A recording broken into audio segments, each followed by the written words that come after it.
DPD RI dari daerah untuk Indonesia.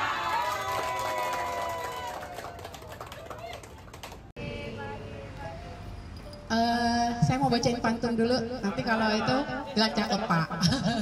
Belum mulai Pak. Pohon nangka tinggal sebatang, nangka unik berbuah tomat. Saya ucapkan selamat datang untuk para hadirin yang terhormat. Assalamualaikum warahmatullahi wabarakatuh. Salam sejahtera bagi kita semua. Om Swastiastu, Namo Buddhaya, salam kebajikan.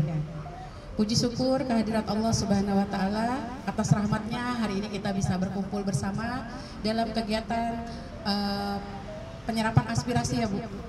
Penyerapan aspirasi untuk masyarakat daerah Bandung.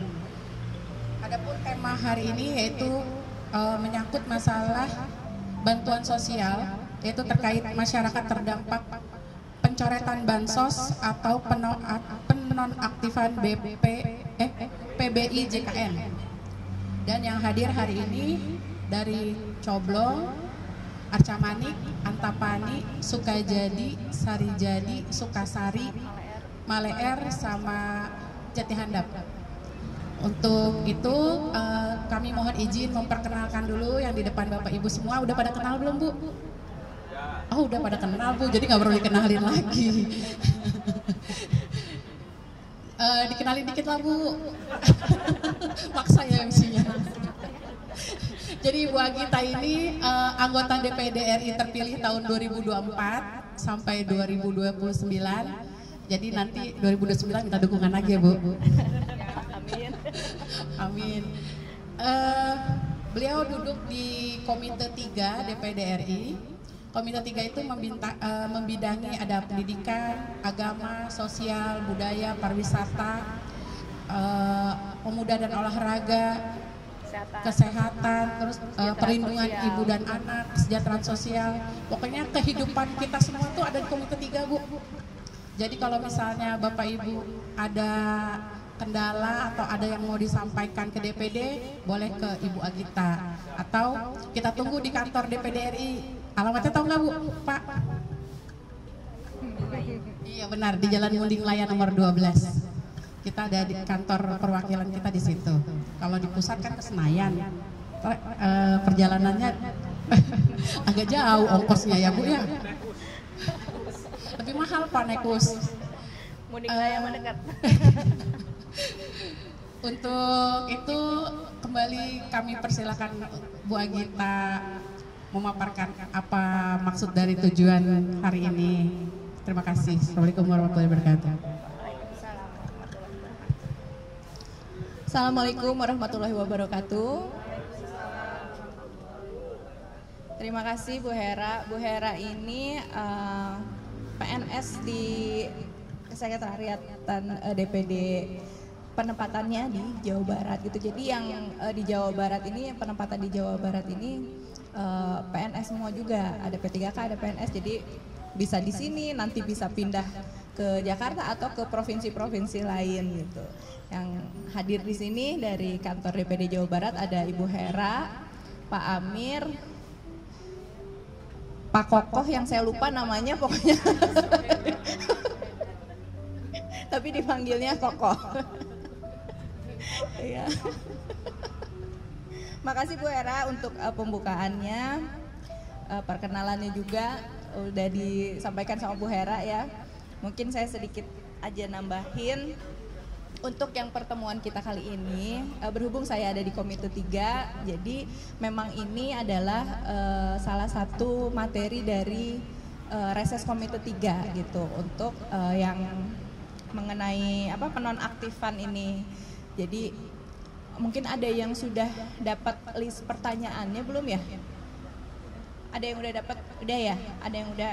Mungkin kalau ada yang belum bisa saya sampaikan beberapa poin yang ingin digali mungkin dari pertemuan ini. Antara lain dengan adanya pencoretan bansos atau penonaktifan PBI JKN ini, dari mana pertama kali mengetahui hal ini gitu?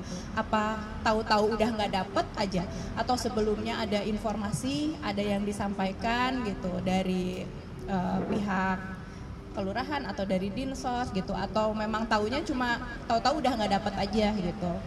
Kemudian apa ada proses verifikasi atau pendataan ulang yang dilakukan? Kalau ada itu kapan terakhir prosesnya gitu. Kemudian ada hal-hal apa aja yang ditanyakan atau diverifikasi ulang oleh petugas. Kemudian terkait hasil verifikasi atau pendataan ulang tersebut, apakah petugas menginformasikan hasilnya? Apa misalkan data terbarunya itu disampaikan? Kemudian untuk yang dinonaktifkan, itu apakah ada upaya untuk mengajukan reaktivasi kepada dinsos setempat?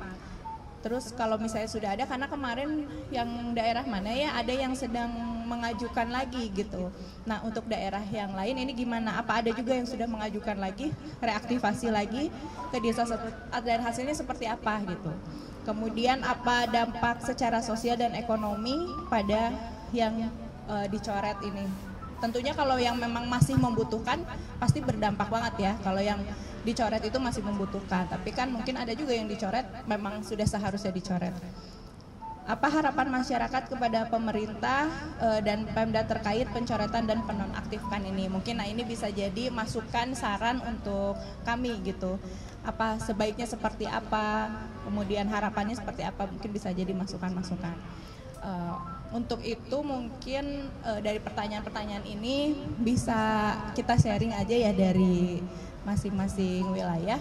Untuk ada yang mau disampaikan seperti apa, langsung aja Bu Hera tadi.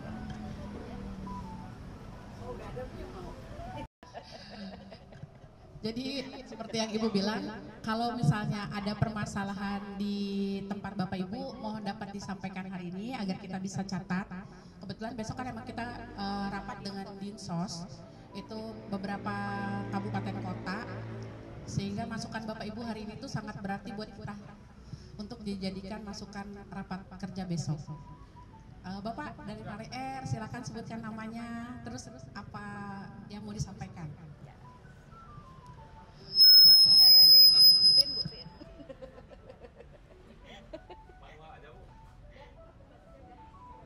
Udah dimatiin. Nyala nggak? Cek. Ya. Baik Bapak dan Ibu, terima kasih yang kami hormati Bu Agita ya, anggota DPR RI, dan Bapak dan Ibu sekalian, mohon izin perkenalkan, nama saya Randi dari Kelurahan Maleer. Bapak dan Ibu, kebetulan saya juga bekerja di Kelurahan Maleer sebagai staf Puskesos. Jadi nggak apa-apa Bu ya, agak panjang Bu ya. Jadi data kemiskinan ini dulu ada 3 kategori Bu. Ya, yang pertama dari Regsosek, yang kedua P3KE, yang terakhir itu DTKS. Jadi data 3 ini dilebur menjadi satu Bu, yaitu namanya DTSN, Data Tunggal Sosial Ekonomi Nasional. Nah, jadi Kementerian Sosial ini mencanangkan bahwa data ini satu pintu Bu. Ya. Dulu kita masih menangani masalah DTKS, Data Terpadu Kesejahteraan Sosial. Yang mana DTKS ini boleh diusulkan siapa saja Bu. Ya, DTKS ini boleh diusulkan siapa saja. Dan untuk Januari 2025 ini kita mengancang program dari Kementerian Sosial DTSN Bu. Ya. Dan di DTSN ini ada namanya desil Bu. Kelompok desil itu. Desil ini tingkat kesejahteraan keluarga. Desil ini terbagi menjadi 10 kategori Bu. Dari 1 sampai 10. Ya. Jadi untuk desil 1 ini klarifikasinya sangat miskin Bu. Kalau desil 2 ini miskin, desil 3 sangat miskin, hampir miskin, desil 4 menengah ke bawah, dan desil 5 ini menengah stabil. Jadi artinya Bu, kenapa warga kita banyak yang dinonaktifkan BPJS dan bansosnya? Karena terdeteksi di desil 6. Ya, karena kita terdeteksi di desil 6. Desil 6 itu menengah ke atas Bu, 6 sampai 10 itu menengah ke atas. Jadi kalau dulu masih DTKS itu aman-aman saja karena tidak ada yang namanya desil. Kalau sekarang mah adanya desil ini yang tadinya mendapatkan bantuan sosial terdeteksi di desil 6 itu bansosnya didalayakan atau diekludkan oleh pemerintah. Itu banyak Bu di kita di Kelurahan Mal-Er. Jadi ketika Bimtek sama Dinsos pun masalah PBI JK ini di Kota Bandung itu ada 28.000 yang dinonaktifkan BPJS. Nah ini imbasnya kepada masyarakat juga Bu. Jadi sehari pun saya menangani 28 orang Bu, terkait BPJS yang dinonaktifkan. Bansosnya pasti Bu. Ya, jadi tiap abdi ke lapangan teh, Pak Ira cair, Pak Ira tidak sanes abi itu kan pencairan mah gitu. Itu dari Kementerian Pusat. Kita hanya bisa mengecek saja gitu apakah bansosnya masih berlanjut, apa masih dinonaktifkan. Ya. Jadi di aplikasi tersebut apabila warga yang terdeteksi desil 6 itu bisa diusulkan pembaharuan Bu. Jadi diturunkan desilnya. Kalau misalkan si warga tersebut masih desil 6 itu diusulkan bansos apa sama BPJS itu tidak bisa Bu. Harus diturunkan dulu desilnya. Minimal 5 gitu. Minimal 5. Jadi PKH ini di desil 1 sampai desil 4. Ya, desil 5 ini BPNT dan BPJS. Ya, jadi tergantung kalau di PKH ini tergantung komponennya juga. Ada komponen anak sekolah tapi di desil 5 tidak bisa PKH. Ya, kalau untuk BPNT ini kita di desil 5. Jadi intinya ada usulan pembaharuan itu setiap hari dibuka Bu. Jadi dari desil 6 kita bisa turunkan. Itu untuk di kelurahan dan untuk direkaktivasi BPJS pun kita sudah pernah Bu. Jadi reaktivasi ini ada persyaratan khusus ya Bu ya. Jadi yang pertama itu ada surat keterangan dari puskesmas Bu, untuk atau surat keterangan dari rumah sakit. Dan ini yang paling penting Bu, jika ada warga atau masyarakat mempunyai kesehatan yang bisa menyangkut nyawa seseorang, itu bisa ada di Kota Bandung ini ada program namanya UHC. Ya, UHC ini bisa membantu masyarakat yang apabila PBI JK-nya dinonaktifkan. Nah, harapan saya Bu, sekarang tuh agak susah juga Bu ya yang menentukan UHC ini Bu. Ada banyak pun warga saya usulkan UHC. Dan mungkin untuk lebih dipermudah lagi Bu di rumah sakit maupun di puskesmasnya untuk warga kita Bu ya, untuk bisa mendaftarkan UHC-nya Bu. Intinya agak sedikit dipermudah lah. Jadi warga kita tuh bisa mendapatkan UHC ini. Kemarin pun bukan kemarin Bu, hari Jumat kita kedatangan warga ingin mengaktifkan kembali BPJS. Terus terang kalau kelurahan ini tidak bisa mengaktifkan BPJS. Ya, itu harus melalui usulan. Jadi BPJS ini terbagi menjadi 2 Bu kalau yang mandiri. Kalau yang pemerintah, PBI JK dan PBI PPBU. Itu dari Pemda Kota Bandung, kalau JK dari Kementerian Sosial. Ya. Jadi yang kita laksanakan ya masuk dulu ya ke program UHC ini agar bisa menikmati pelayanan kesehatannya. Ya, jadi kemarin kita kedatangan warga gaduh mah Bu. Sareng pah. Jadi punya mahnya udah kronis, sama saya dibuatkan surat keterangan untuk melengkapi persyaratan untuk UHC, dan dari puskesmas ditolak gitu tanpa ada sepengetahuan gitu, ditolak teh kunaon gitu.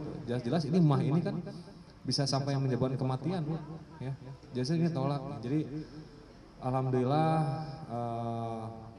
bertemu sama Ibu ya, jadi tolong jemput dari kami Bu untuk intinya untuk mempermudah masalah UHC Bu ya.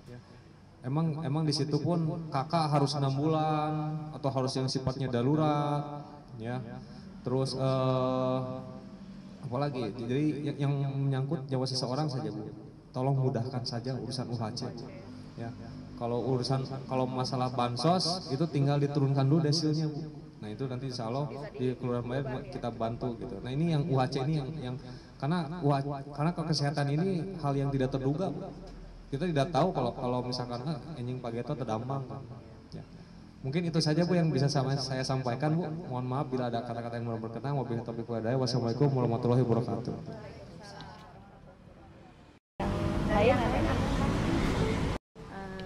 Sebelumnya terima kasih untuk Bu Agita Novianti dari anggota DPD udah memberi kesempatan. Kenalin, nama saya Yuyu dari Coblong. Kebetulan saya PSM kelurahan sama PSM kecamatan juga.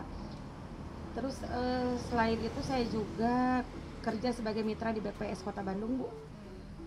Sekarang saya lagi ngedata yang pembagian beras Banpang ya, yang baru. Setelah saya dapat data kemarin yang baru dari PDF, yang kelurahan Lebak Gede asalnya 594, sekarang jadi 308. Karena katanya perubahan tidak layak mendapat bantuan. Nah, untuk di lapangan saya sempat bingung juga, Bu. Nanti buat ngejelasin ke warganya seperti apa dan bagaimana. Saya sudah koordinasi dengan Dinsos dan BPS Kota Bandung. Ternyata data yang sekarang dipakai itu adalah data dari P3KE. Data yang ngedata itu UMKM, Bu. Saya kemarin ke lapangan, ada data P3KE, UMKM, ada seorang ibu yang jualan lotek, janda, dia penghasilannya tidak lebih sehari 50.000 lah sama modal nggak bersih. Di situnya terdatanya 5 juta, Bu. Jadi banyak sekarang data yang udah masuk, tapi sekarang udah kedelete lagi. Nah, dari P3KE itu data dari P3KE itu sekarang di kelurahan ancur-ancuran, Bu. Yang datanya biasanya kita by name by address banyak, sekarang jadi setengahnya juga enggak. Katanya itu tuh dari P3KE UMKM ada yang ngedata. Kita dari pihak kelurahan sendiri tidak tahu yang ngedatanya siapa, orangnya siapa. Kenapa sampai harus ada di lapangan data yang seharusnya mendapat bantuan sekarang kecoret, Bu. Nah, untuk PBI tidak ada pemberitahuan ke kelurahan atau ke warga PBI-nya aktif atau tidaknya. Tahu-taunya pas waktu mau dipakai ke puskesmas mereka tidak aktif, udah nggak bisa dipakai. Dikarenakan katanya dari sananya udah nonaktif. Terus yang UHC, kalau UHC-nya dia sebelumnya punya tunggakan, nggak dikasih tahu dulu sebelumnya kalau tunggakan itu harus dilunasin. Jadi mengakibatkan UHC yang baru masuk, orang-orang yang kita masukin UHC itu jadi tidak aktif kembali, Bu, dikarenakan punya tunggakan. Dan langsung si UHC itu sekarang jadi mandiri. Makanya kita urusin lagi gimana caranya buat ngelunasin itu. Sementara untuk UHC itu sendiri, Bu, yang kemarin kita masukin UHC kebanyakan kan orang-orang gak mampu. Kalau untuk ngelunasi kayak 5 juta, 8 juta, mereka kan gak sanggup, Bu. Kalau mereka sanggup mungkin mereka masuk mandiri. Cuman kita masukin UHC, nah kemarin pas waktu mereka mau kontrol nggak bisa, dikarenakan harus membayar tunggakan. Nah, yang saya sayangkan, kenapa setiap data yang dirubah atau yang apa tidak ada verifikasi dulu ke kelurahan ataupun ke dinas terkait. Kenapa harus ada penghapusan yang tiba-tiba orangnya sendiri yang harus datang ke puskesmas langsung tidak aktif. Mengakibatkan kan kasihan, Bu. Udah jauh-jauh mereka ya, udah jauh-jauh, udah apa, tapi mereka nggak bisa berobat. Terus kayak sekarang yang harusnya mendapatkan bantuan kayak pangan kayak itu udah tidak mendapatkan lagi, Bu. Kebanyakannya orang-orang yang dapat bantuan yang sekarang itu orang-orang mampu, Bu, di bawah 40 tahun. Kalau kriteria 40 tahun itu kan, Bu, masih kriteria produktif ya, Bu. Iya. Jadi masih bisa berusaha. Nah, untuk 40 tahun ke atas lansia yang memerlukan malah tidak dapat. Malah ada yang dicoret meninggal. Itu data dari mana? Padahal masih hidup. Nah, kita yang mau sinkronkan itu data yang dari kita itu kayak kita pengajuan nih, Bu. Pengajuan dari RT, RW, Muskal ke Dinsos, kapan keluarnya? Kok yang keluarnya teh itu lagi datanya. Data yang lama lagi, kadang-kadang data yang udah meninggal, udah pindah, terus yang data udah kaya. Jadi orang-orang yang mampu, Bu, yang keluar lagi. Kenapa data yang kita ajukan tiap bulan per 6 bulan sekali untuk muskal kelurahan nggak keluar? Nah, seperti itu, Bu, yang saya pertanyakan. Diajukannya pembaharuan datanya diajukannya per berapa lama? Per 6 bulan sekali, Bu. Per 6 bulan sekali kita di kelurahan ada muskal, data dari RT, dari RW kita muskalkan di kelurahan, dari kelurahan kita setorkan ke Dinsos, Tapi setiap ada bantuan, setiap ada apa, tetap orang-orang lama yang dapatnya. Yang lama tuh yang berapa tahun lalu? Kira-kira data berapa tahun 5 lalu? tahun, 6 tahunan Bu. 5 tahun, 6 tahun, jadi kan udah nggak ke-update itu. Jadi kayak yang meninggal dunia masih ada, terus yang pindah masih ada. Yang mampu, kebanyakannya yang mampu Bu yang dapat, bukan yang kita prioritaskan dari data Muskal. Terima kasih Bu. Saya juga di sini sebagai Puskesos dari Kelurahan Sukamiskin dan Satgas Verivali dari Kelurahan Sukamiskin.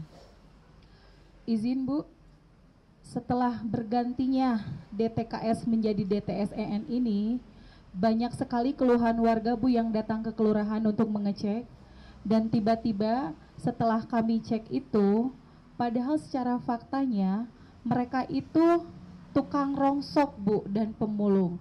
Akan tetapi di DTSEN-nya itu tercantum pekerjaan sebagai perbankan dan asuransi. Adapun anaknya yang bekerja sebagai SPG Bu di mall, itu tercantum di sana sebagai pemilik showroom mobil dan spare part. Seperti itu Bu. Sehingga mempengaruhi pencairan dari BPNT. Karena setelah kita cek transaksinya itu, di situ terdaftar keterangan exclude dan SPM. Seperti itu Bu.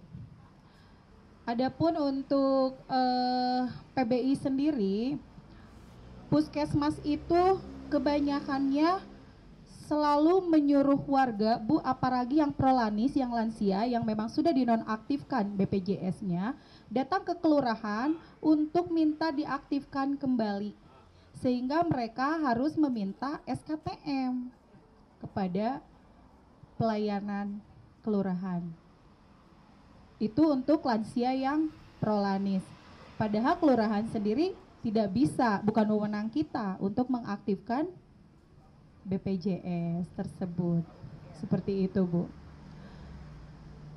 Untuk yang mandiri Bu, memang kebanyakan sekarang kan warga kurang mampu dan memang korban PHK.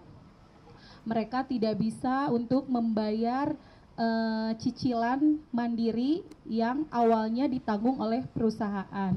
Sehingga mereka ingin mendaftarkan, kalau dulu sih untuk DTKS lebih gampang ya Bu, mereka mendaftarkan sendiri ke kelurahan untuk masuk ke DTKS, kemudian kita muskelkan. Tapi kalau untuk sekarang DTSEN ini sulit. Jadi kita memang menampung terlebih dahulu si warga yang datang. Adapun kalau misalkan dari mandiri menjadi PBI itu kan tetap tidak bisa ya Bu ya. Karena memang sekarang di setiap kelurahan itu ada satu agen pesiar yang memang untuk menyisir dan mengadvokasi warga masyarakat yang memang si BPJS-nya sudah tidak aktif kembali, sehingga mereka harus lari ke mandiri yang berbayar. Ada lagi? Ya, terus satu lagi Bu, kemarin terakhir kita verifali itu bulan Juni ya. Terakhir kita verifali bulan Juni Bu, kita verifikasi dan validasi data itu memang lumayan sekitar 100 lebih lah, tapi memang di kuota ya Bu ya setiap kelurahannya. Nah yang ingin saya tanyakan, apakah data hasil verifikasi kita itu akan menjadi acuan untuk nanti ke depannya mungkin bisa mendapatkan bantuan? Karena kemarin setelah lihat itu, yang kita verifikasi kebanyakannya itu lansia dan disabilitas Bu. Paling itu saja mungkin Bu kalau dari. Terima kasih. Airul Kalam. Assalamualaikum warahmatullahi wabarakatuh. Terima kasih. Assalamualaikum warahmatullahi wabarakatuh. Perkenalkan, saya Emma dari Sukajadi Pasteur Ibu. Saya hanya ingin menambahkan Ibu dari UHC. Karena yang untuk bantuan sama yang ini juga sudah tersampaikan Ibu keluhannya. Saya hanya menambahkan untuk UHC Ibu. permasalahan banyak kalau misalkan di rumah sakit, Bu. Orang sakit datang ke rumah sakit yang tidak memiliki BPJS, terus mengajukan UHC, terkadang suka dipersulit juga, Bu. Lalu yang sudah memiliki BPJS, JKN, masuk ke rumah sakit, kalau belum pasien belum sakaratul maut, kenapa harus dipulangkan lagi, Bu? Kalaupun ada tindakan, akhirnya umum, Bu. Itu pun kalau tidak dirawat ya ibu-ibu, itu, Bu. Lalu BPJS JKN ini apa fungsinya jika pasien yang memiliki PBI JKN dalam kecelakaan ini, Bu, yang sering terjadi, kecelakaan masuk ke rumah sakit tapi tidak di cover. Ya, terus setiap rumah sakit pun beda-beda mungkin ya, Bu, ya. Salamun pelayanannya, Bu, ya. Salamun, Herbina, Advent itu beda-beda, Bu, pelayanannya. Kadang betul, kalau mandiri agak-agak dispesialkan, Bu. Ya. Kalau misalkan yang PBI JKN itu terkadang ada bayar setengahnya, ada yang harus dibayarkan. Sedangkan obat pun terkadang ada yang di cover, Bu. Tapi keterangan dari BPJS-nya sendiri, jika memang ada obat yang tidak di cover, katanya harus kembalikan lagi kepada pihak rumah sakit. Kuitasinya nanti dikembalikan. Nyatanya mungkin tidak ada ya, susah, Bu, harus ada bukti mungkin ya. Itu, Bu. Jadi saya hanya menambahkan sedikit, Bu, dari UHC. Mungkin itu, Bu, penyampaian saya. Terima kasih. Assalamualaikum warahmatullahi wabarakatuh. Waalaikumsalam warahmatullahi wabarakatuh. Ada lagi? Ini, Bu, tambahan lagi untuk yang mendapatkan PBCS. Kadang ke puskesmas pun ibu daftar kalau misalkan pasien yang sudah dirawat di rumah sakit lalu pulang, lalu mendapatkan rujukan, meminta rujukan kembali ke puskesmas. Terkadang puskesmas tidak tidak mengerti dengan kondisi pasien. Pasien yang tidak bisa berjalan, otomatis pasien sulit untuk ke puskesmas ya, Bu, ya. Ini untuk minta rujukan aja harus dengan pasiennya, Bu. Harus datang ke sana. Iya. Padahal baru pulang dari rumah sakit gitu. Ya, kan kalau setiap pulang dari rumah sakit itu dalam waktu 1 minggu atau 2 minggu tergantung gitu ya. Kontrol pertama itu memang dikasih dari rumah sakit untuk kontrol pertama. Untuk kontrol keduanya harus ada rujukan dari puskesmas.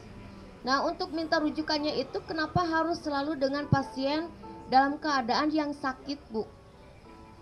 Mungkin kalau pasiennya yang masih bisa berjalan, masih bisa berdiri, memungkinkan pasti ikut. Tapi kalau pasien kayak lansia yang sudah tidak bisa berjalan, yang memang betul keluhannya pun tulang patah gitu kan, masa harus nyewa ambulan pasiennya, Bu, untuk ke puskesmas. Untuk minta rujukan kan, ya? Iya, untuk minta rujukan aja gitu, Bu. Itu mungkin, Bu, untuk pelayanan di puskesmasnya.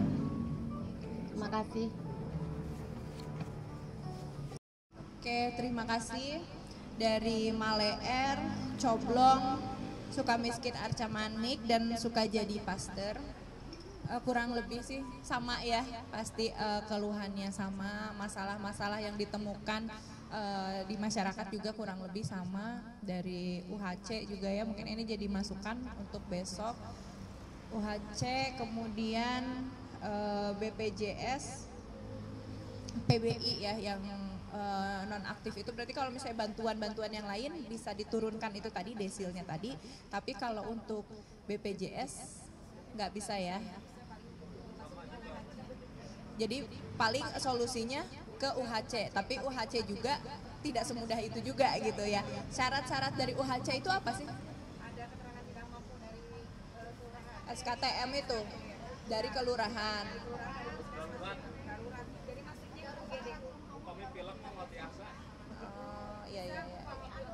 kategori daruratnya tuh apa? Karena tadi juga mah juga itu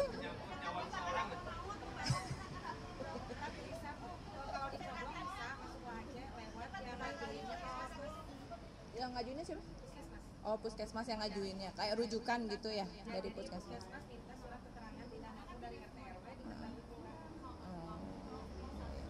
Ya karena kan kondisinya itu kadang yang darurat menurut aturan itu yang seperti apa gitu, penyakit-penyakit apa gitu yang bisa ini, ada nggak, pernah disampaikan nggak gitu? Nggak ada ya? Iya Bu. Ya spesifikasinya tapi nggak ada Ya, kan? kalau misalkan masuk ke rumah sakit Ibu ya, yang saya pernah alami, kalau misalkan kondisi pasien tidak ada tindakan yang maksudnya fatal, masih bisa dibawa pulang, itu tidak ya diabaikan Bu, malahan disuruh pulang kembali Bu. Kalau Ini yang UHC kan? Yang UHC. BPJS PBI. Oh, yang PBI. Ya, BPJS PBI tidak di cover Ibu. Kalaupun mau ada tindakan, masuknya ke bayar umum. Itu Bu. Walaupun kayak misalkan masuk rumah sakit, lalu dicek terus normal, disuruh pulang lagi. Padahal kan belum tentu Bu yang di dalamnya seperti apa gitu. Karena sering terjadi seperti itu Bu. Iya, oke. Mungkin ini bisa jadi masukan juga buat saya besok. Kategori daruratnya ini seperti apa tuh harusnya disampaikan juga kepada masyarakat ya. Ada ya. Tapi ketika prakteknya Nggak ada. nggak di Ketika ini. prakteknya tidak. Pakai itu tuh.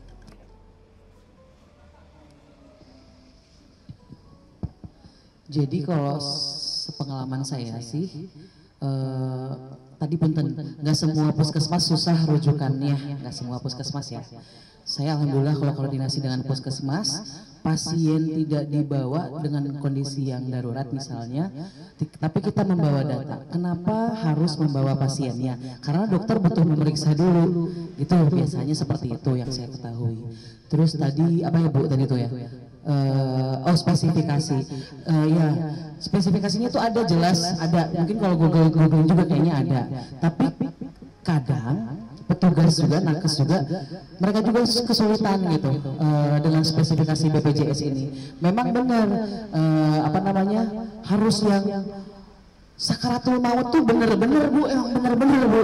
Saya pribadi, saya waktu pengalaman saya pribadi ke rumah sakit Muhammadiyah 2 kali Bu, saya punya asam lambung. Waktu itu saya rasakan sudah sesak nafas berat. Di IGD pun jelas di situ tertulis pasien sesak nafas itu diprioritaskan. Tapi tetap dapatnya jadi umum, mungkin karena belum mau meninggal kayaknya Bu. Saya juga bingung. Nah itu kadang-kadang saya kok punya BPJS tapi bayarnya umum terus kecuali dirawat. Itu sih, tapi spesifikasinya ada dari BPJS ada. Berarti tidak beragam juga ya untuk puskesmas itu penanganannya ya. Ya, tergantung puskesmasnya juga, tergantung SDM-nya di puskesmas itu juga mungkin ya. Mungkin perlu pemerataan SDM-nya itu ya. Kemudian tadi ada yang pasien kecelakaan ya. Kalau kecelakaan itu kalau nggak salah yang saya tahu ya itu di covernya itu oleh Jasara Harja dulu. Ada limitnya ya. Ya ada limitnya, biasanya berapa puluh juta ya, berapa ya saya lupa. Berapa puluh juta baru bisa kalau itu sudah habis baru bisa dialihkan ke BPJS. Jadi kalau untuk kecelakaan memang tidak langsung ke BPJS. Tapi Jasara Harja dulu ya. Tapi tetap Bu itu harus melakukan dengan proses Bu.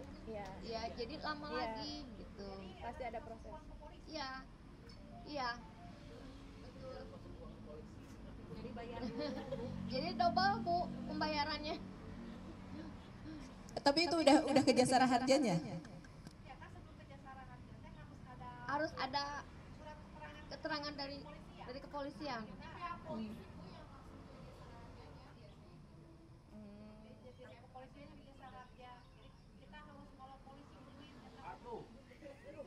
Nah itulah Bu, keluhan-keluhan warga Bu. Ya, ya. Jadi kalau kecelakaan memang nggak bisa langsung BPJS ya, nggak bisa langsung di cover oleh BPJS. Untuk yang tadi itu udah ya, memang beda-beda ya tiap puskesmas ya Bu ya. Ternyata ada puskesmas yang tanpa pasiennya pun bisa. Tapi puskesmas ada salah satunya Ya, ada kesulitan. ya. Mungkin itu bisa kita lengkapi dengan data-data ya. Berarti kalau misalnya itu ke puskesmas, pasiennya memang masih belum bisa untuk bangun beraktivitas gitu kan. Dokternya langsung yang kunjungannya ada juga ya yang bisa seperti itu ya. Oh, menurut dokter ya tidak Datang apa-apa, ya. tidak usah bawa pasiennya. Tapi ternyata di pelayanan di depannya itu tetap harus bawa dulu pasiennya. Ada yang itu gitu. Tapi memang tidak semua puskesmas. Iya. Iya. Oke. Kemudian jadi berarti kalau dari yang tadi sudah disampaikan memang banyak ya pencoretannya itu, ada setengahnya bahkan lebih ya jumlahnya. Jadi itu tidak ada verifikasi apapun sebelumnya ya. Dan DTSN ini baru tahun ini ya?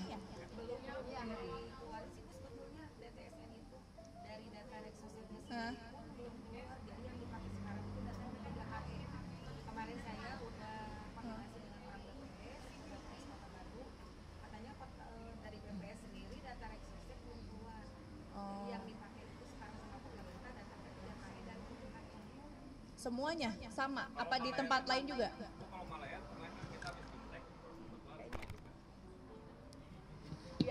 Kebetulan saya juga udah BIMTEK Bu ya. Kalau di Malaya itu yang dipakai si DTSN Bu. Ya, DTSN Pak Gilang menyampaikan di sana bahwa penataan DTSN ini hasil verifikasi Rexosek tahun 2022 Bu. Datanya? Ya, data 2022 itu Rexosek 2022, makanya dipakailah sama DTSN. Makanya Kementerian Sosial ini menjadikan tunggal data Bu, antara DTKS, DTSN dan Rexosek itu dilebur menjadi satu DTSN. Kalau di Malaya pakainya seperti itu. Gitu Bu. Jadi Malaya dari data DTSN. Karena saya juga pegang sih Bu ya, SysNG, yaitu data DTSN semua itu tertera semua desil di sana Bu. Kalau di Coblong dari UMKM. Kalau di Coblong itu Bu, kemarin saya verifikasi dengan Dinsos sama BPS juga. Katanya BPS emang dulu pernah melakukan data Rexosek. Data Rexosek itu telah diverifikasi sama RT RW setempat. Nah, data Rexosek itu pun BPS tidak memiliki karena sudah setor data tapi cuman belum dipakai untuk di lapangan. Jadi DTSN sendiri pun sebetulnya belum terrealisasi. Katanya baru P3KE dulu yang uji coba untuk data sekarang yang turun, makanya datanya belum sinkron katanya Bu. Jadi kayak yang data yang tadi harusnya yang dapat bantuan dapat itu karena datanya belum sinkron antar DTKS, Rexosek sama P3KE. Seperti itu Bu, kemarin saya sudah verifikasi. Soalnya kan di lapangan itu kita yang ancur-ancuran ya Bu, yang ditanya sama warganya. Pasti kita yang ngedata, kita yang datang ke warga. Paling warga juga nanti kalau verifikasi pasti jawabannya naon deui sih ieu teh menang bantuan henteu, data we terus. Gitu Bu, kayak gitu. Jadi tetap kita we nu hancur.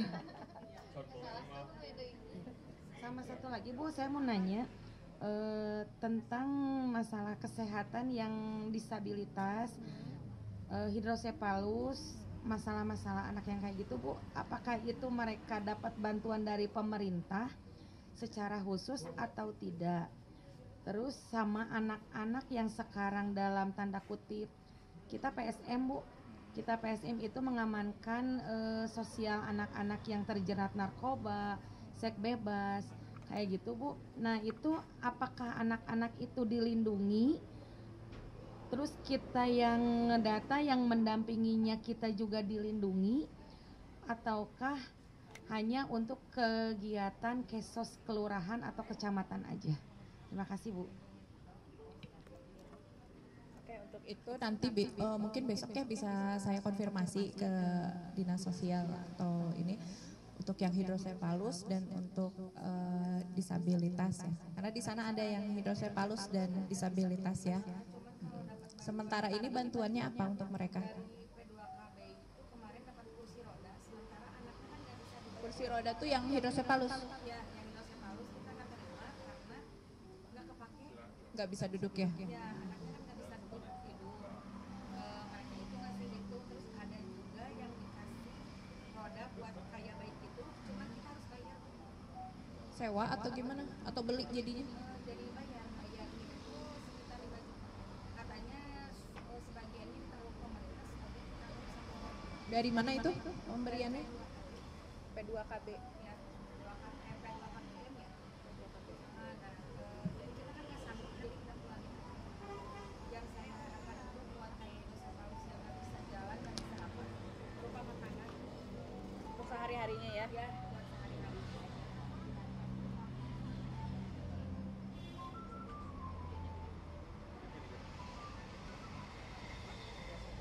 Besok ya mungkin saya bisa konfirmasi ya untuk ya untuk bantuannya apa. Itu yang masih sekolah ya korban narja sama seks bebas, kalau bisa per kelurahan atau RW itu si anak itu dikumpulkan dan didata.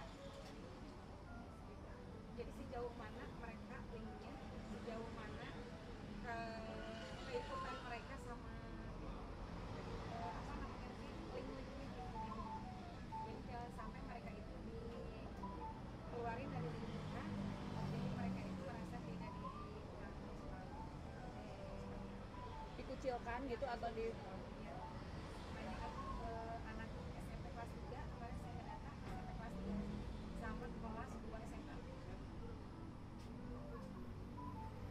itu ke ini bukan ya? Ke perlindungan anak bukan ya? PP3A.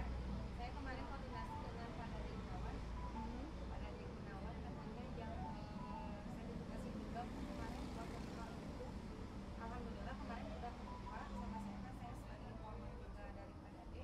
Nah, udah gitu pas waktunya kita mau tinggal ambil, ternyata dari pihak kelurahan sendiri sama kecamatan ngebocorin sampai bubar semua. Udah gitu udah sampai bubar semua, dari pihak kecamatan ngambil orang baru yang tidak tahu dari awal. Seperti itu. Padahal saya ingin memotong mata rantai anak-anak semua. Orang barunya itu maksudnya untuk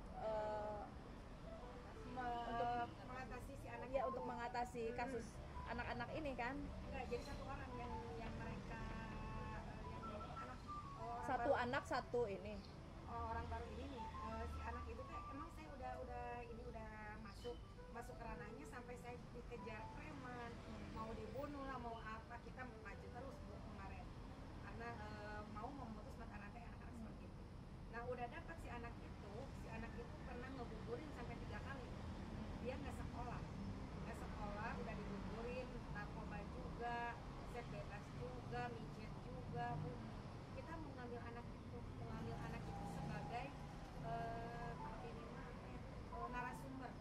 Jadi sebagai narasumber, anak itu siapa aja linknya ke bawahnya, orang-orang mana aja.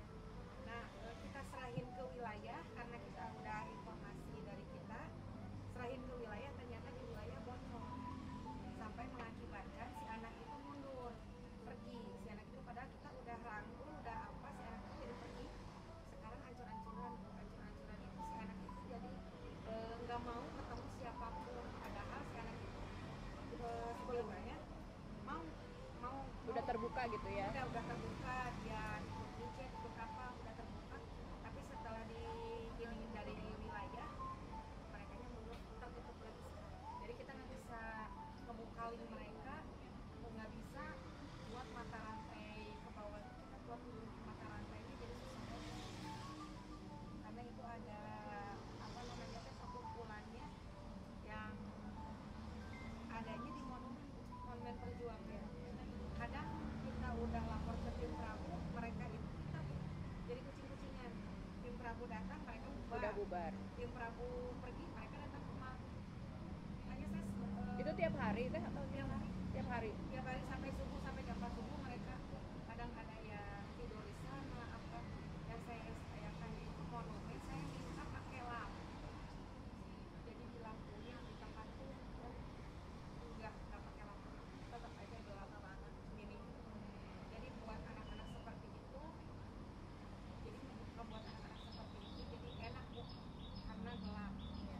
kelihatan. Nggak kelihatan. Terus obatnya pun yang obat maksanya yang dijual bebas dengan harga murah 2.500 dijual. Makanya anak-anak itu Kebeli ya sama mereka ya. ada di jaringan lucunya Bu, ada yang jual jadi mereka itu. Makanya saya itu pengen memutus mata rantai seperti itu. Dan saya tanyakan apakah PSM kelurahan untuk anak-anak seperti itu kita ada perlindungan buat jadi informan ke PSM kota atau enggak? Terus apakah kita harus membantu anak-anak seperti itu atau kita membiarkan mereka berkembang? Seperti itu aja sih. Soalnya selama ini kita kerja seperti itu di anak-anak kok nggak ada respon dari kota dari mana-mana, kita nggak ada respon. Ada responnya pun seberapa jauh sih kita itu, katanya jangan terlalu jauh kita ke serta seperti itu, tapi kadang-kadang kan kayak kita ya pilih kanu lain-lain nih begini mah gitu.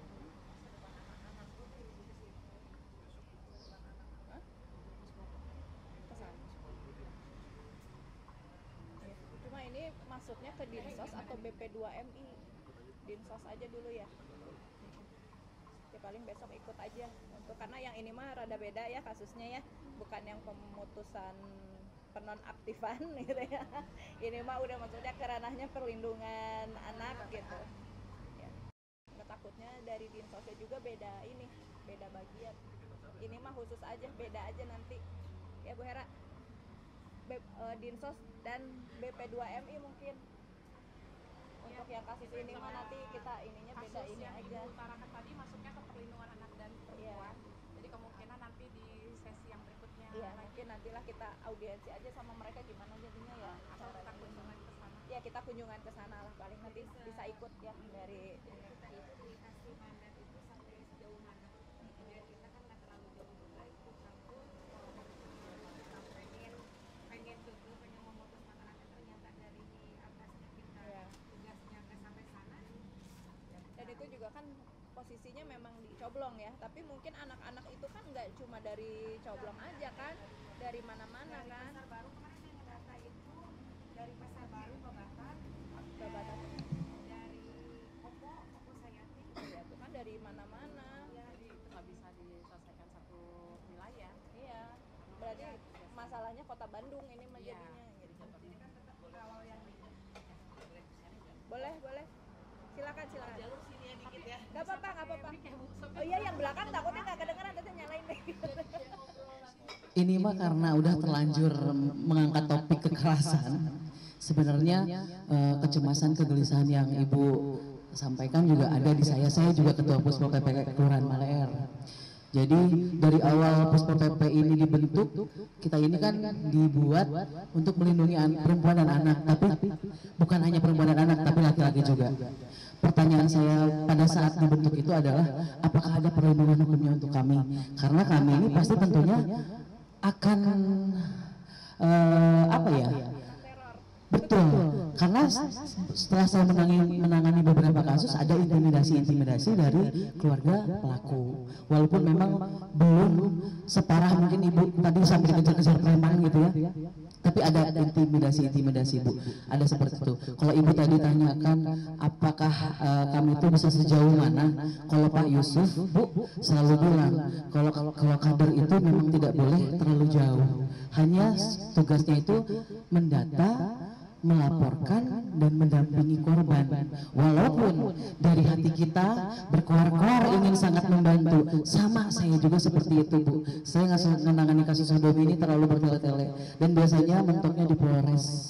Ketika kita sudah berjuang habis-habisan, kita tidak dibayar ya Bu ya, kita tidak ada honor sama sekali, Puspol tidak ada honor, tapi kita berjuang karena kita memikirkan masa depan anak-anak ini. Ketika kita sudah berjuang seluar biasa itu, mendampingi ke UPT PPA, keluarga yang ekonominya lemah, tidak mampu, tentunya kami dampingi, dan kami dampingi tentunya mengeluarkan ongkos. Ketika lama kami yang membayarkan dan mereka makan, tapi nyangkut di Polres Bu. Kasus ini nyangkut. Dengar kabar banyak dengar kabar itu biasanya keluarga pelaku membayarkan sejumlah uang ke kepolisian. Itu aja Bu, mungkin kalau sedikit sharing dari saya. Kalau Ibu tadi sempat bahas sampai sejauh mana sih, memang sebenarnya tugas kita nggak sampai sana. Kita memang hanya mendampingi, merujuk ketika ada kasus-kasus yang berat. Jadi kita, keamanan kita tuh tidak ada. Kalau misalnya mau ditanya apakah ada perlindungan hukum, waktu itu saya pertanyakan ketika waktu baru dibentuk Babinsa. Tapi ketika kita koordinasi dengan Babinsa juga agak kesulitan Bu. Ya seperti itu kurang lebih ya sharingnya. Itu aja Bu, mungkin kembali ke laptop. Iya, nuhun teh. Ya, jadi di sini juga kita sama-sama bisa sharing ya, mungkin karena di kelurahan yang lain ada pengalaman yang sama, yang serupa atau pernah mengalami itu dan solusinya seperti apa. Jadi di sini juga kita bisa sharing juga ya. Ya itu. Mungkin ada lagi dari yang lain. Dari Arca Manik, udah. Antapani, ada Antapani? Ada yang mau disampaikan? Assalamualaikum warahmatullahi juga ya, belum ya? Assalamualaikum warahmatullahi wabarakatuh. Waalaikumsalam. Ya, perkenalkan Ibu, saya Ati dari Antapani Bu. Kebetulan di sini saya pendamping sosial dari Kementerian Sosial Bu. Jadi saya di sini tugasnya kayak kemarin gitu ya Bu ya, untuk data DTSN ini kami ditugaskan untuk ground check.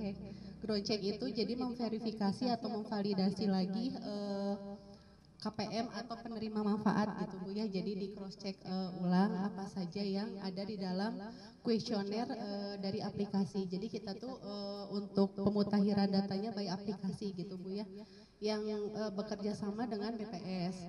Nah sebenarnya yang tadi disampaikan oleh dari Kelurahan Maleber ya Bu ya, Maleer tentang desil itu sebenarnya acuan untuk yang PBI, bansos semuanya sekarang dari DTSN. DTSN itu sekarang ada beberapa kelompok yaitu dari desil yang tadi sudah dijelaskan oleh Bapak yang tadi gitu ya dari Kelurahan Maleer. Jadi untuk acuan data PBI sebenarnya kebanyakan desil 1 sampai 5 kebanyakan, tapi kemarin yang kita GC atau ground check itu kebanyakan dari malah penerimanya itu menjadi desil 6 sampai 10 Bu. Gitu. Jadi kemarin juga kami tuh ke lapangan tuh sempat jadi bulan-bulanan juga Bu ya. Karena adanya beberapa pengaduan gara-gara di ground check jadinya bantuannya nggak cair. Padahal itu kan hasilnya dari pemadanan data gitu ya Bu ya, dari Reksosek, DTKS dan P3KS serta administrasi lainnya yang mendukung gitu. Jadi sebenarnya dari aplikasi itu juga dari NIK penerima manfaat itu terdetek nantinya Bu. Kalau misalnya penerima manfaat itu mempunyai cicilan atau dia terlibat pinjol, judol, jadi itu terdetek dari perpaduan data itu. Jadi kebanyakan yang desil 6 atau 10 kebanyakan itu adanya terdeteksi itu, dan ada beberapa yang kalau misalnya kita datengin itu sebenarnya mereka tuh nggak terbuka masalah itu gitu ya. Tapi dengan adanya ground check ini jadi ketahuan yang pura-pura miskin gitu, jadi atau pura-pura miskin jadi sebenarnya dia orang kaya gitu karena kita datengin karena kita tahu dari Kementerian Sosial, jadi mereka tidak mengakui. Nah, tapi dengan adanya GC ini ada beberapa emang yang tepat sasaran gitu Bu, yang seharusnya dia tuh emang sudah mampu dan akhirnya tercoret. Cuman kendala kami di lapangan jadi yang itu Bu, jadi misalnya orang-orang yang masih layak untuk dibantu tapi masih malah terhapus gitu bantuannya. Dan kami itu penentuan desil itu bukan dari kami, dari Kementerian Sosial, tapi dari BPS, Badan Pusat Statistik, yang ada hitungannya yang secara terperinci lah Bu ya, itu hanya pihak BPS gitu ya yang mengetahui gitu. Jadi kadang kita juga untuk beberapa keluhan dari di lapangan gitu ya Bu ya, seperti orang-orang yang misalnya masih layak bantu tapi dia desil 6 sampai 10, jadi dia bantuannya otomatis terhapus. Nah, dengan dari kita sih sebenarnya dari pihak pendamping itu kami paling merekap gitu Bu ya, mana saja yang desil 6 atau 10 dan nantinya akan diusulkan kembali di nanti muskel, dan nanti dimuskelkan lalu ke Dinas Sosial dan nanti diberikan kepada Kementerian Sosial, dan kami hanya penerima data akhir Bu yang nantinya akan dimonitoring kembali oleh kita gitu. Kayak gitu ya Bu, dari yang saya ketahui dari PBI itu sejauh ini paling untuk yang kalau misalnya mau diaktifkan kembali, paling harus ada surat rujukan atau diagnosa dari Paskes atau dari puskesmas rujukannya untuk diaktifkan kembali dengan spesifikasi penyakitnya itu seperti apa gitu Bu. Tapi tetap itu nantinya ada prosesnya lagi Bu, sebenarnya itu yang istilahnya yang kalau prosesnya itu kan agak lama ya Bu ya, jadi kebanyakan kan kalau untuk gitu, jadi kebanyakan tuh jadi kayak prosesnya lama jadi menghambat juga gitu Bu, jadi dipermudah saja sih Bu ya gitu untuk proses PBI. Dan sebelumnya kan ada UHC juga ya Bu ya, nah kemarin itu ada beberapa dari pengeluaran per bulan sebetulnya. Penghasilan per bulan. Kalau desil 1 tuh 500.000. Desil 1 500.000 per bulan, desil 2 600 sampai 700, desil 3 800 sampai 900, desil 4 1 juta sampai 1.100.000, desil 5 1.200.000 sampai 1.300.000. Itu yang saya tahu tuh. Dari penghasilan. Dari penghasilan. Penghasilannya itu per bulan. Keterangan penghasilannya dari Nah, itu tim Reksosek yang mensurvei gitu dulu. Cuman begini Bu, di Kelurahan Maler ada Bu, gaji itu 38, belum punya anak, desil 1. Itu bingung. Kalau 32 itu pasti desil 7. Dan ada juga lansia, terutama lansia Bu di Kelurahan Maler ini 75 tahun sendiri jelas tidak penghasilan desil 6. Nah ini makanya intinya mah ya coba usulan pembaharuan untuk diturunkan desil aja. Begitu Bu. Oke. Sen itu bisa lewat aplikasi ya di HP. Iya. Udah aktif belum itu? Udah bisa digunakan belum? Dari 2019 udah ya. Tapi isinya sama, isi dari aplikasinya itu sama, beda. Itu tuh kita bisa perbaharui di situ atau enggak? Pembaharuan sekarang bisa, cuma usulan data baru tidak bisa. Oh jadi hanya perubahan aja, kalau masukin yang baru nggak bisa. Takutnya nanti ada warga yang pindah keluar masuk ke kita kan yang harus diinput Bu. Nah itu kita belum ada usulan baru belum ada, tapi usulan pembaharuan ada. Hanya pembaharuan misalnya dari 1 gitu yang desil 1 jadi ke desil 5 gitu. Itu bisa.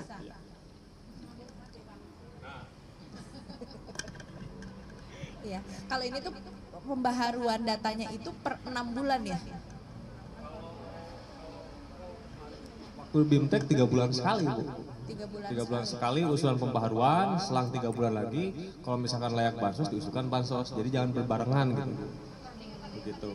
Nah itu. Tapi kenyataannya kan pas penerimaannya karena kan data yang lama yang masih karena tergantung kuota masing-masing wilayah. Saya juga nggak tahu kuotanya berapa di Kelurahan Maler itu. Yang jelas nanti ada tim peripari Satgas juga, tapi yang menentukan desilnya nanti terakhir sama BPS. Nah itu leres Bu. Saur si ibu tadi numbunang tadi gitu. Jadi kecemburuan sosial. Ya, padahal data diperbaharui terus ya. Per 3 bulan atau per 6 bulan udah paling ini ya. Cuma yang ketika pemberian bantuannya yang dikasih dari data yang bertahun-tahun lalu gitu ya. 2011. Ya, jadi mungkin kan jadi pertanyaan juga ya, buat apa tuh tadi juga terus aja data tadi perbaharui gitu ya. Gimana? Buat apa ada verbalnya? Ya. Anggaran cair. Mungkin jadi pertanyaan masyarakat dah pasti itu Maya kan kita perbaharui terus, tapinya kok yang dapat itu aja gitu ya kayak gitu. Mungkin ini juga yang perlu saya sampaikan ke dinas terkait.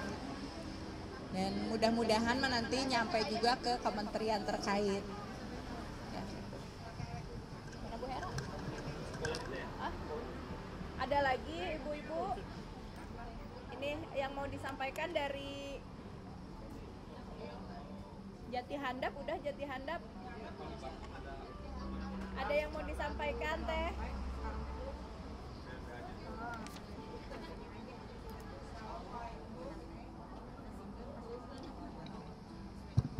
Assalamualaikum warahmatullahi wabarakatuh. Perkenalkan saya Elin dari Cibenying Kidul, Bu. Ya. Semua sudah terwakili, Bu, sama bapak-bapak ibu-ibu. Jadi bingung mau ngomong apa, ternyata sama gitu. Ya, terus masalah apa yang rujukan itu ya, Bu? Kalau di Pasir Layung di saya kan ngomong, saya kan minta rujukan nih ke puskesmas. Ternyata warga saya ada yang repot. Terus saya ke sana, nggak bisa, Bu, ini pasiennya harus dibawa. Terus gimana kalau pasiennya nggak bisa apa-apain? Ternyata pihak rumah sakit, puskesmas ke rumah. Oh ya udah tuh kalau gitu saya minta tolong secepatnya, kasihan. Jadi harus langsung dibawa ke rumah sakit gitu. Udah puskesmas itu saya alhamdulillah banyak komunikasi. Terus kalau ini ada pengeluhan, Bu, masalah nih yang nggak cair nih. Nah, terus ini cina data kakak KTP kumpulin, tapi ternyata tidak ada hasilnya juga gitu. Dinsos nekat ke Dinsos, ternyata dicek ada cair, tapi pas gesek kong. Justru itu kebanyakan yang keluhannya, Bu. Ke Dinsos itu ternyata ditanyain ini harus ke kelurahan, padahal ke kelurahan udah, kecamatan udah, yang di Dinsosnya ada, Bu, tapi yang di bawahnya pas digesek tidak ada gitu. Justru makanya nggak tahu ini kemana ininya gitu. Kalau yang di Dinsos itu biasanya itu cairnya memang ke ATM biasanya? Ya ke ATM yang itu, yang merah KS. Kan ada bansos yang BPNT yang bantuan pangan non tunai, yang gitu ya gitu. Kebanyakan banyak yang nggak cair gitu. Tapi biasa setelah cair. Dicek di Dinsos mah udah gitu ya? Ada sebagian gitu. Yang nekat ya udah ke Dinsos aja, nekat ke sana ternyata di sana ada, tapi pas digesek tidak ada. Kebanyakan gitu, Bu, keluhan dari warga saya gitu.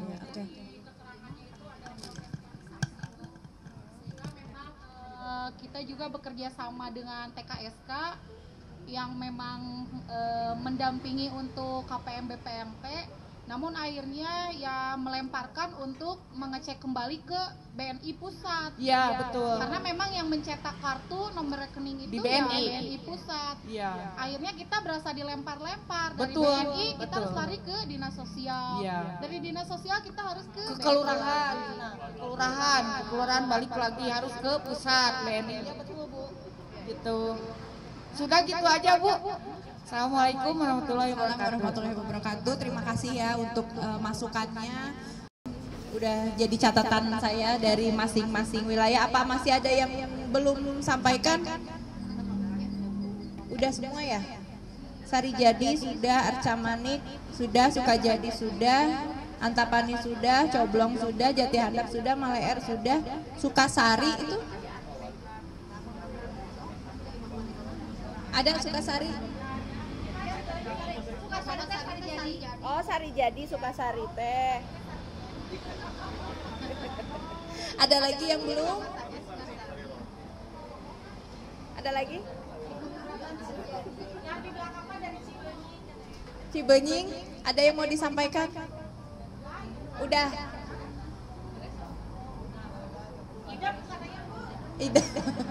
Sama ya, kurang lebih masalahnya sama semuanya. Mudah-mudahan besok bisa saya sampaikan, saya konfirmasi untuk solusinya untuk kita sama-sama semua seperti apa. Kemudian mungkin kejelasan juga mungkin ya yang diperlukan gitu. Dan selain itu juga bagaimana ke depannya untuk ya yang di nonaktifkan ini tapi mereka masih layak untuk mendapatkan gitu kan. Pasti jadi pertanyaan warga itu sendiri yang dilemparkan nanti ke kader-kader kan, jadi yang bingung kader ya.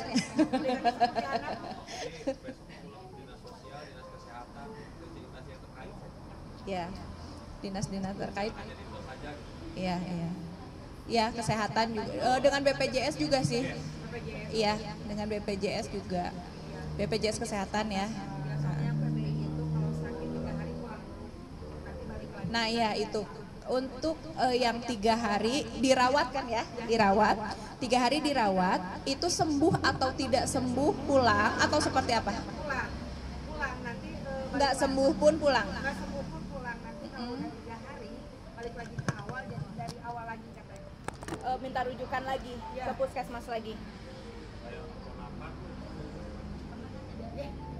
Keponakan saya mah panas di Bu, panas dibawa ke rumah sakit A, dibawa ke sana, diperiksa saja Bu. Padahal badannya udah panas, udah merah-merah. Pulang aja ini mah nggak apa-apa, satu kuna naon. Karena aku ewehnya 300.000. Ari pas nyampe rumah makin parah di cana rumah sakit ini mah DBD. Kenapa? Kementerian terkait juga insya Allah karena biasanya setelah reses ini di provinsi saya kembali ke Jakarta, biasanya nanti di sana baru pertemuannya dengan kementerian-kementerian terkait gitu. Jadi kalau misalkan masih ada yang mau disampaikan atau misalkan nggak sekarang, ntar pas pulang misalnya ada lagi ya ada yang keingetan atau ada kasus baru, mudah-mudahan nggak ada ya kasus baru karena ini juga belum beres gitu. Ya itu nanti bisa disampaikan ke kantor DPD tadi, bisa secara tertulis juga bisa ke kantor DPD Jalan Munding Laya nomor 12 di dekat PDAM Badak Singa. Ya, di sana kantor DPD perwakilan Provinsi Jawa Barat gitu. Jadi di sana bisa ke sana aja untuk kalau di sana kan 4 anggota juga kantor Jawa Barat ya ada di situ. Jadi misalkan ada yang tidak berkaitan dengan Komite 3 gitu, bisa ke sana gitu, bisa sampaikan ke sana. Bisa berupa enaknya sih berupa tertulis ya, nanti bisa ini kalau misalkan misalnya nanti saya udah di Jakarta, nggak apa-apa kasihkan secara tertulis. Mudah-mudahan ketika saya ketemu dengan kementerian terkait ya bisa saya sampaikan juga gitu. Itu aja Bu Hera.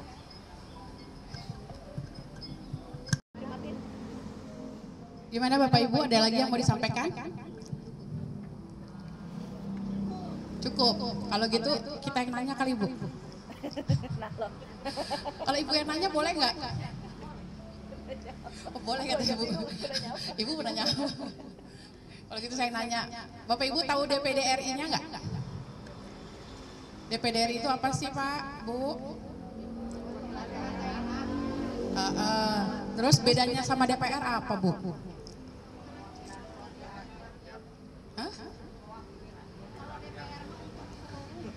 Sama Pak, sama-sama wakil rakyat.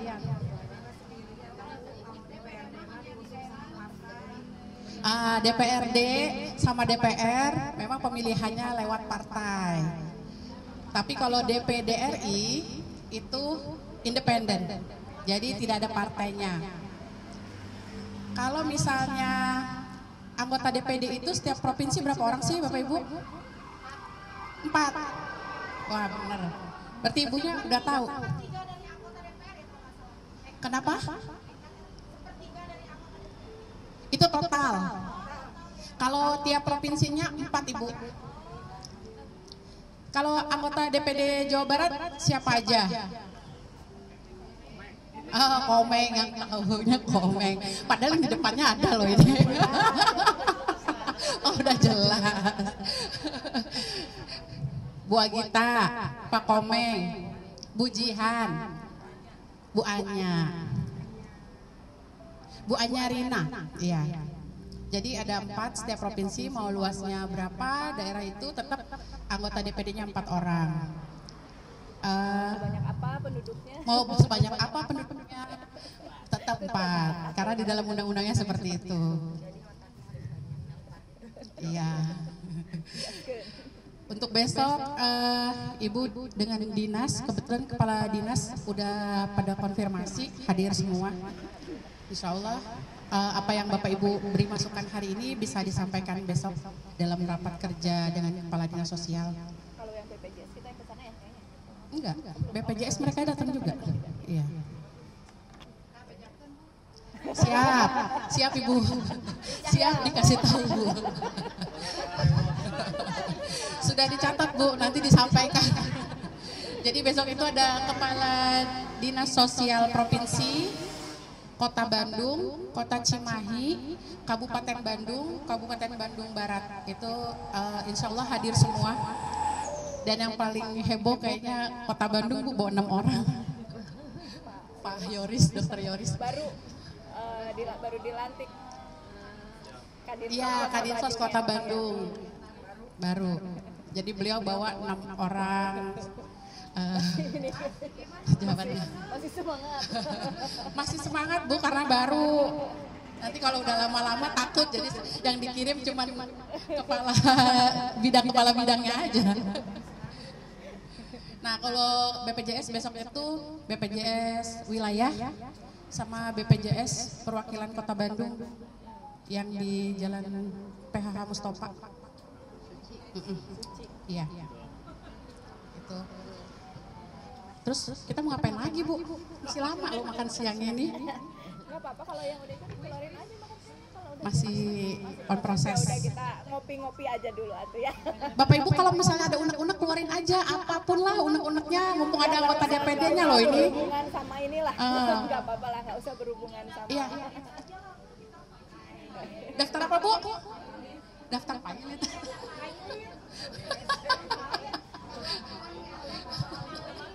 Data valid. Oh data valid, data valid kan udah nanti dimintain data valid gitu. Supaya data yang terbaru maksudnya ya kan. Kemarin itu juga ada yang curhat Bu, penghapusan itu emang nggak tahu kenapa sih tiba-tiba hilang aja gitu ya Teh. Masih dicari tahu Bu yang nentuinnya siapa. Ibu kalau di luar BPJS dan KPM boleh? Boleh silakan Ibu. Bidang pendidikan. Boleh. Bidang pendidikan.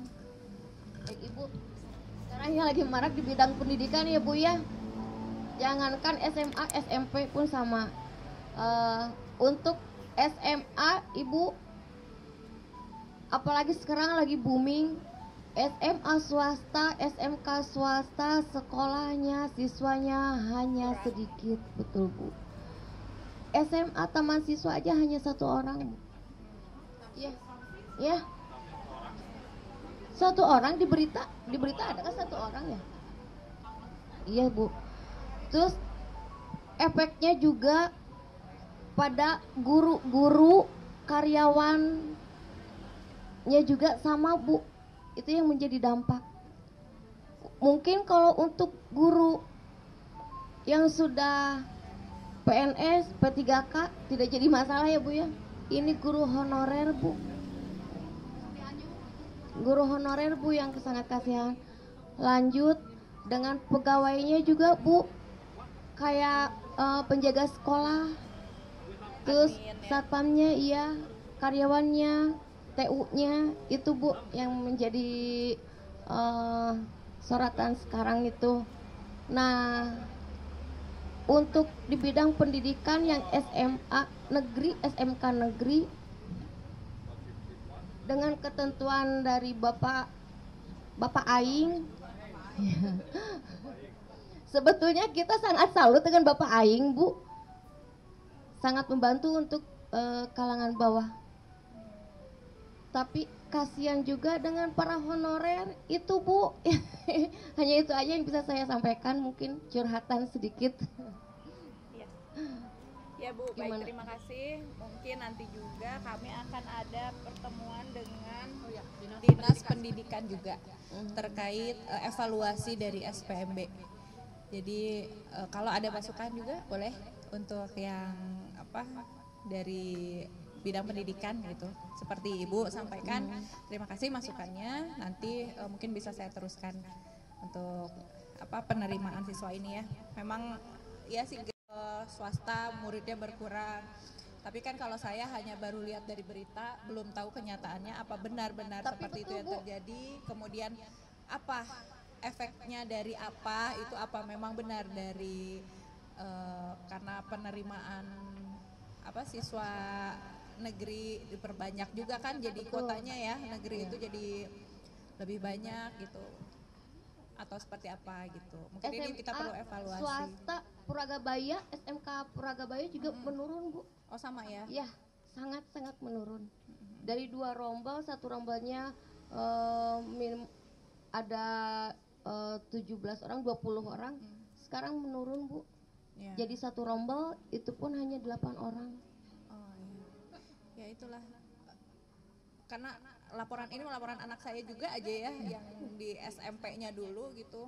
Dulu itu biasanya 4 kelas, sekarang hanya 2 kelas. Ini kan saya juga nggak tahu ya ini karena apa ya gitu.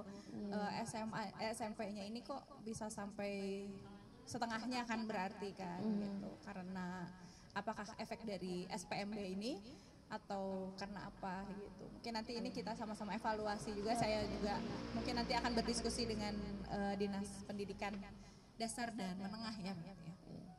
Makasih Bu. Ya, sama-sama. Ada mungkin yang lain mungkin tentang SPMB juga boleh atau yang lain boleh. Evaluasi SPMB.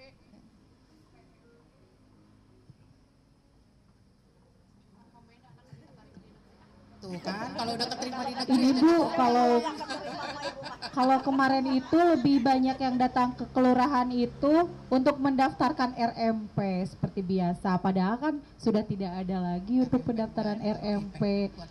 Terus untuk banyak sekali yang datang juga untuk meminta suket DTKS. Padahal setiap operator sekolah itu sudah memiliki link Jitu. Dan memang tidak hanya di kelurahan saja yang bisa mencetak suket DTKS tersebut, Bu. Tapi memang setiap operator sekolah itu selalu mengarahkan ke kita. Minta suket katanya. Itu, untuk persyaratan. Ini untuk yang PAPS kan ya, sama Bu, ya? Kenapa? Untuk yang PAPS yang apa? Kan ada yang domisili SMP atau SMA ini? Itu kebanyakannya SMP terus ke SMA juga. Adapun kalau mahasiswa itu mereka menginginkan KIPK, Bu. Betul, KIPK untuk maksud Ibu tuh minta kartu suket untuk pengurusan PIP gitu ya?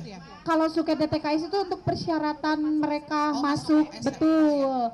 Dan itu pun mungkin saja sih jalurnya jalur afirmasi ya, itu Bu ya? jalur PAPS Bu biasanya. Jadi gitu. kalau SMA terakhir, kalau SMP di awal, ya.